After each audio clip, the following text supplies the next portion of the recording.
Di sebuah desa terpencil di kaki Gunung Tianlan, hiduplah seorang pemuda bernama Nitian. Nitian terkenal dengan bakat alaminya dalam seni bela diri, tetapi dia terhambat oleh meridiannya yang lemah. Suatu hari, dia bertemu dengan seorang tetua misterius yang memberinya sebuah batu giok kuno. Batu giok itu ternyata adalah harta karun yang luar biasa, batu roh penambah ki. Batu ini memungkinkan Nitian untuk menyerap energi spiritual dari alam semesta, memperkuat meridiannya, dan meningkatkan kultivasinya dengan kecepatan yang luar biasa. Nitian mulai berlatih dengan tekun. Dia menghabiskan hari-harinya di hutan, menyerap energi spiritual dan mempelajari teknik bela diri kuno. Dia juga belajar tentang sejarah dunia dan keberadaan para dewa dan iblis. Seiring waktu, Nitian menjadi semakin kuat. Dia berhasil membuka semua meridiannya dan mencapai tingkat kultivasi yang tinggi. Dia juga belajar berbagai teknik bela diri yang kuat dan menjadi pendekar yang tangguh. Suatu hari, desa Nitian diserang oleh sekelompok bandit kejam. Nitian menggunakan kekuatannya untuk melindungi penduduk desa dan mengalahkan para bandit. Keberanian dan kekuatannya menarik perhatian para tetua desa. Para tetua desa menceritakan kepada Nitian tentang legenda gerbang abadi. Gerbang ini konon mengarah ke dunia yang penuh dengan kekuatan dan keabadian. Nitian bertekad untuk menemukan gerbang abadi dan menjadi lebih kuat untuk melindungi orang-orang yang dia sayangi. Nitian meninggalkan desa dan memulai perjalanannya. Dia berjanji untuk kembali suatu hari nanti dan melindungi desanya dari bahaya.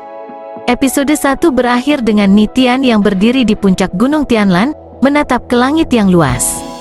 Dia siap untuk memulai petualangannya yang luar biasa dan membuka lembaran baru dalam hidupnya. Nitian meninggalkan desa dan memulai perjalanannya menuju gerbang abadi. Dia tidak tahu di mana gerbang itu berada, tetapi dia yakin bahwa dia akan menemukannya. Dalam perjalanannya, Nitian bertemu dengan berbagai macam orang dan makhluk. Dia bertemu dengan seorang gadis cantik bernama Mu Qingyu, yang memiliki bakat luar biasa dalam seni bela diri. Dia juga bertemu dengan seorang pendekar tua bernama Lei Yuntian, yang menjadi mentornya dan mengajarinya teknik bela diri yang lebih kuat. Nitian dan Mu Qingyu menjadi teman baik dan mereka berlatih bersama. Mereka saling membantu untuk meningkatkan kultivasi mereka dan menghadapi berbagai rintangan dalam perjalanan mereka.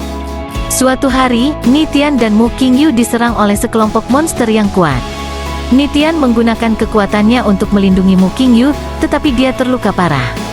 Mu Qingyu membawa Nitian ke sebuah gua tersembunyi untuk menyembuhkannya. Di gua itu, mereka menemukan sebuah buku kuno yang berisi peta menuju gerbang abadi. Nitian dan Mu Qingyu melanjutkan perjalanan mereka dengan mengikuti peta di buku kuno. Mereka harus melewati berbagai rintangan berbahaya, seperti hutan lebat yang penuh dengan binatang buas, gunung yang tinggi dan curam, dan sungai yang deras.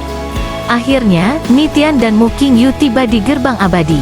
Gerbang itu terbuat dari emas dan dijaga oleh dua naga raksasa. Nitian dan Mu Qingyu bersiap untuk menghadapi naga-naga itu. Mereka menggunakan semua kekuatan mereka untuk mengalahkan naga-naga itu dan membuka gerbang abadi. Saat gerbang abadi terbuka, cahaya yang terang benderang keluar dari dalamnya. Nitian dan Mu Qingyu melangkah ke dalam cahaya dan menghilang. Episode 2 berakhir dengan Nitian dan Mu Qingyu yang memasuki dunia baru yang penuh dengan misteri dan bahaya. Nitian dan Mu Qingyu membuka mata mereka dan menemukan diri mereka di dunia baru yang indah. Dunia ini penuh dengan energi spiritual yang kuat, dan Nitian merasakan kekuatannya meningkat pesat. Mereka bertemu dengan seorang wanita cantik bernama Qingyu, yang merupakan penjaga gerbang abadi. Qingyu menjelaskan kepada mereka bahwa dunia ini adalah dunia para dewa dan iblis, dan bahwa gerbang abadi hanya terbuka sekali dalam 100.000 tahun. Qingyu menawarkan untuk membantu Nitian dan Mu Qingyu beradaptasi dengan dunia baru. Dia membawa mereka ke sebuah kota bernama Kota Langit, di mana mereka dapat belajar tentang budaya dan sejarah dunia ini. Nitian dan Mu Qingyu mulai belajar di Akademi Kota Langit. Mereka belajar tentang seni bela diri, teknik kultivasi, dan sejarah dunia para dewa dan iblis. Suatu hari, Nitian dan Mu Qingyu diserang oleh sekelompok murid dari akademi lain.